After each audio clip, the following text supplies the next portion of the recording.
All right, this is the Motominded Baja Designs headlight. They 3D print this mount for this Baja Designs.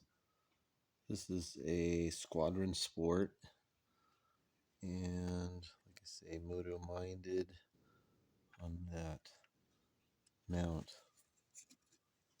This is for the KTM, and we're gonna go ahead and just hook it up. This one's got a dimmer relay setup already plugged in right here. This is Motominded's dimmer relay. We'll see how well it works. It's supposed to take off around 20% of the power, so we'll just see exactly how well that works. And along with this light, we had to go ahead and get this switch for the high and low beam.